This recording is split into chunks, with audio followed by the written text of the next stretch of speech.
Best friend. The truth. It has a way of hiding, waiting for just the right moment to reveal itself. But sometimes the truth is buried so deep, it takes years, decades, to unearth. This is the story of a mystery that haunted a town, a family, and a generation. The year was 1987, and Springfield was the kind of town people dreamed of living in. A quiet community where children played freely in the streets and families gathered for Sunday barbecues. But the innocence of this small town was shattered one crisp October evening when 10-year-old Susan Johnson disappeared. The disappearance wasn't just a loss for the Johnsons. It was the beginning of a nightmare for the entire town. Susan was last seen heading to the neighborhood park just 3 blocks from her home. Her parents, Carol and Michael, were used to her coming home right before dark. But that night, as the sun dipped below the horizon and the clock struck 7:00 p.m., there was no sign of Susan. By 8:00 p.m., the Johnsons were calling every neighbor, every friend, hoping for news. By 10:00 p.m., the police were involved. And by midnight, Springfield was in chaos. For days, the community searched. Hundreds of volunteers combed the woods, backyards, and alleys. The local news broadcast Susan's picture, her bright smile, her curly brown hair, her favorite pink sweater. Everyone hoped she would be found safe. But then, hope turned to horror. On the morning of October 20th, 5 days after Susan disappeared, a jogger found her body in a shallow grave near the edge of Willow Creek. She had been taken, her life stolen in the most brutal way. The idyllic town of Springfield would never be the same. The investigation began immediately, but answers were hard to come by. There was no clear evidence, no witnesses who saw anything suspicious. Rumors swirled. Was it a stranger passing through town? Or was the killer someone closer, someone they all knew? Then the unthinkable happened. Just weeks into the investigation, the police named a suspect, James Johnson, Susan's own brother. At 16, James had always been protective of his little sister, but now he found himself in the crosshairs of an intense investigation. Detectives pointed to his withdrawn demeanor and an argument he'd had with Susan the week before as potential motives. James was interrogated for hours. The questions were relentless. Why were you at the park that evening? Did you and Susan fight that night? Where were you when she went missing? Though James denied any involvement, the whispers began to spread. Imagine being accused of the worst crime imaginable, and by your own community. The Johnson family was devastated. Carol and Michael stood by their son, adamant that he could never harm Susan. But in a town desperate for answers, their voices were drowned out by speculation and fear. James was never formally charged, as the evidence against him was circumstantial at best, but the damage was done. In the eyes of many, he was guilty. He stopped going to school, unable to face the whispers and the stares. Friends he had known for years no longer came by, their parents forbidding them from associating with him. Even at home, silence lingered like an unwelcome guest, the weight of grief and suspicion pulling the family further apart. The case grew colder by the day. Leads dried up, and the police shifted their focus to other possibilities. But the shadow of suspicion over James never fully lifted. Springfield moved on, or at least pretended to. But the Johnsons couldn't. They moved away a year later, seeking to escape the haunting memories and accusing stares. Time passed, but the wounds never healed. For decades, the case remained unsolved, a tragic mystery buried alongside Susan. James grew into a man, but the weight of those accusations never left him. He lived in isolation, carrying the stigma of being the suspect who got away. Meanwhile, Carol and Michael clung to each other, their grief a constant reminder of the daughter they lost and the son whose life was destroyed. Every anniversary of Susan's disappearance felt like a cruel reminder, not just of the young girl they had lost, but of the life that had been stolen from their son.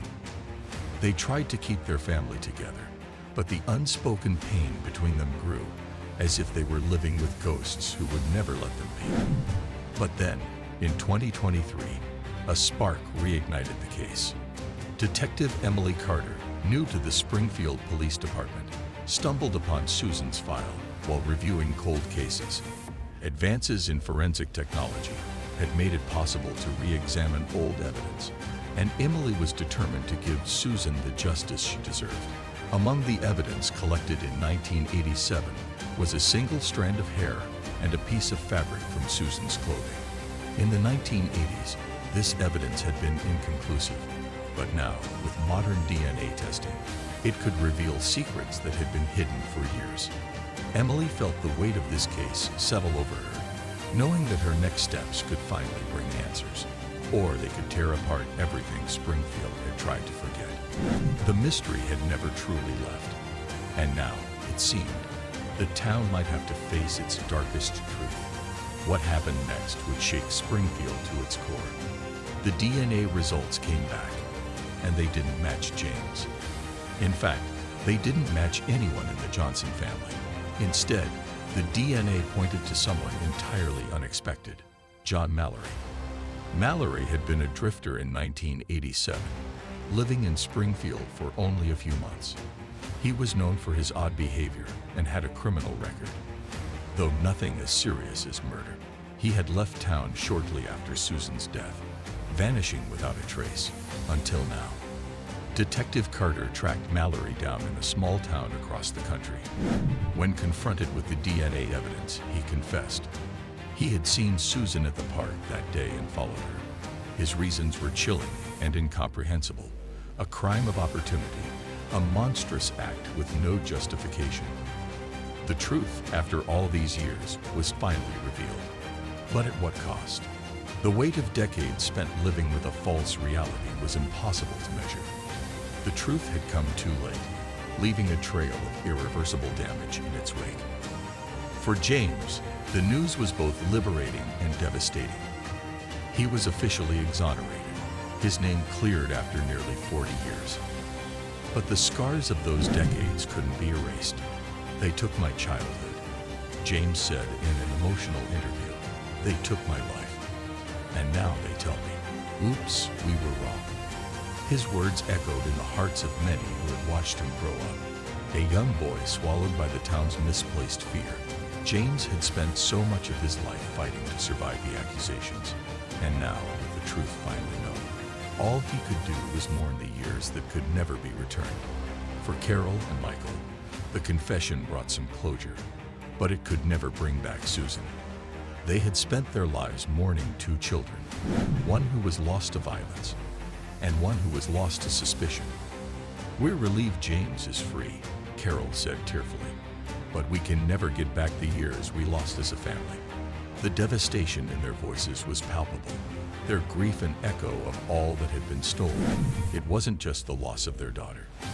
It was the brokenness that had seeped into their everyday, a constant reminder of the price paid for a mistake that was never theirs to bear. Springfield, too, was forever changed. The town that had once been so trusting now lived with the reminder that monsters could hide in plain sight.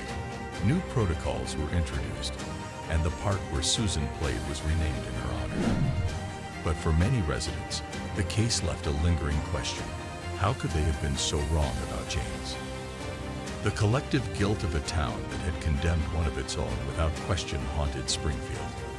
The shadows of suspicion never fully lifted, and every glance, every whisper, carried the weight of an unhealed wound. Detective Carter, reflecting on the case, said, "This isn't just about solving a murder. It's about accountability, about ensuring that no other family has to endure what the Johnsons went through. We owe them that much." Her words, heavy with regret, served as a reminder that justice, no matter how delayed, must come at a price. The cost, for all involved, had been too high. But perhaps the most haunting question of all remains. What would Susan's life have been like? Who would she have grown up to be? Her paintings still hang on the walls of her parents' home. Bright, colorful depictions of a world she never got to explore. "She was our sunshine," Michael said. "And even though she's gone, she'll always light up our lives." The truth came too late for Susan Johnson, but her story will not be forgotten. It serves as a painful reminder that justice delayed is justice denied, and that the pursuit of truth must never end. This isn't just a story of loss. It's a story of resilience, of a family that endured unimaginable pain, and of a community that learned the hard way the cost of misplaced suspicion. Some stories stay with us forever, and this is one of them.